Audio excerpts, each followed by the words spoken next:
Katika watu wa sunna, taqiya inatumika kwa wakati maalum, wakati ambao kwamba amepatwa na dharura kubwa, maji yamezidi unga, amefikishwa ukutani, basi kuna ruhusa ya Mwenyezi Mungu ambao kwamba alifungua ya kutumia taqiya.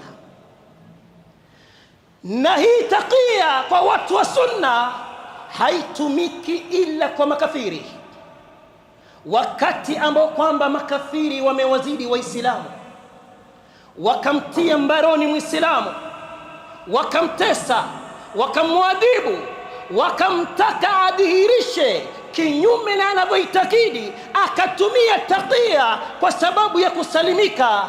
Hapo ndo pahala ambapo kwamba Uislamu uliruhusu jambo la taqiya, kama alivyosema Mwenyezi Mungu Subhana, illa man ukriha wa qalbuhu mutma'innun bil imani.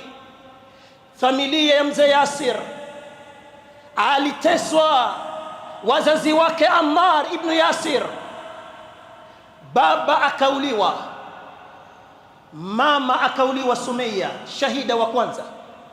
Mtume alikuwa anapita sehemu ambayo kwamba wanaadhibiwa, anawaambia sabran sabran ya ala Yasir fa inna maw'idakum aljanna, subirini subirini enyi nyumba ya Yasir, mashukio yenu mtashukia peponi.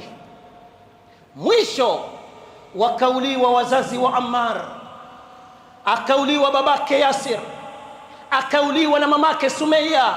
Abu Jahal alimdunga mkuki, akaaga dunia, mwanamke wa kwanza kufa kwa ajili ya Uislamu. Ammar akaambiwa, hatutowacha kukuadhibu mpaka umtukane Mtume sallallahu alaihi wasallam. Alifanya nini Ammar? Alikubaliana nao, alimtukana Mtume, na naam, wakamwacha Ammar. Ammar analia, anaelekea kwa Mtume sallallahu alaihi wasallam, na huku analia. Mtume alipomwona Ammar akamuuliza, kunani ya Ammar? Ammar akamweleza Mtume, ya Rasulullah, nilizidiwa na adhabu, nilizidiwa na mateso, sikuwa na njia ya kusalimika ila ili nilazimu nikutukane ya Rasulullah.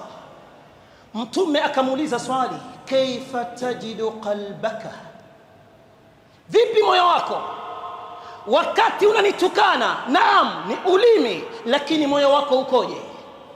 Ammar akarudi katika moyo wake, akaukagua moyo wake, akampatia Mtume jawabu, akamwambia, ajidu qalbi mutma'innan bil imani.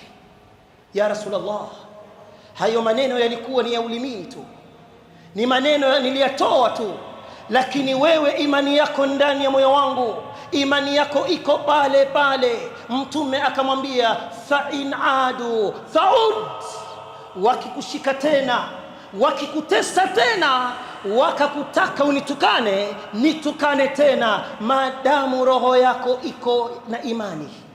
Mwenyezi Mungu akashukisha aya ya kuwafiki msimamo wa Ammar, illa man ukriha wa qalbuhu mutma'innun bil imani.